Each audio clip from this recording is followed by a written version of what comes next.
If you took a continuous roll of heavy-duty chicken wire and unspooled it from New York City all the way to Los Angeles, you still wouldn't have a fence long enough to cross the Australian Outback.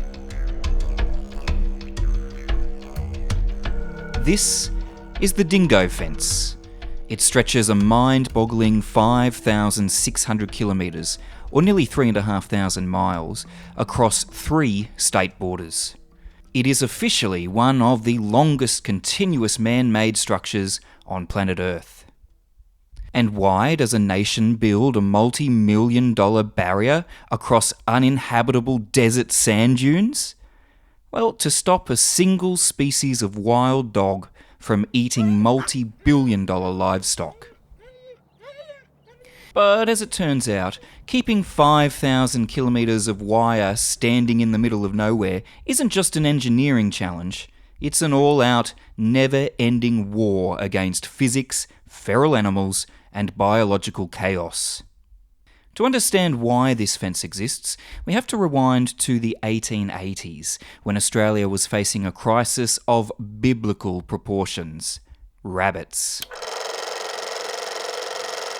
Introduced by European settlers for sport, European rabbits multiplied so fast they stripped millions of acres of pasture bare. State governments panicked and constructed thousands of miles of rabbit-proof fencing. While the rabbits hopped and burrowed right past the barriers, pastoralists in the south noticed a much bigger problem. As sheep farming expanded into the interior, Australia's native apex predator, the dingo, discovered that domesticated sheep were essentially slow, defenceless, woolly snacks. So, in 1914, state authorities made a radical decision. They joined, heightened, and retrofitted these scattered rabbit fences into one unified monster barrier, the Dingo Fence. The logic was simple. Draw an absolute line through the continent.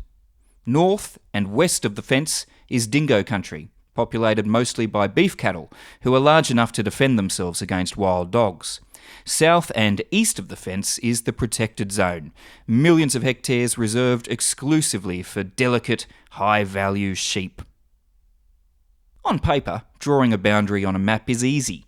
In practice, keeping 5,600 kilometres of wire mesh intact across hostile terrain requires constant biological warfare. First, there are the feral camels. When outback temperatures soar past 45 degrees Celsius, wild camels smell moisture on the timber posts or the wire coating. An 800-kilogram camel doesn't bother looking for the gate. It simply walks directly through the wire mesh like it isn't even there, tearing down 100-metre sections in seconds. Then come the flash floods. When seasonal rains hit dry desert riverbeds, massive surges of mud, debris, and water slam into the fence base.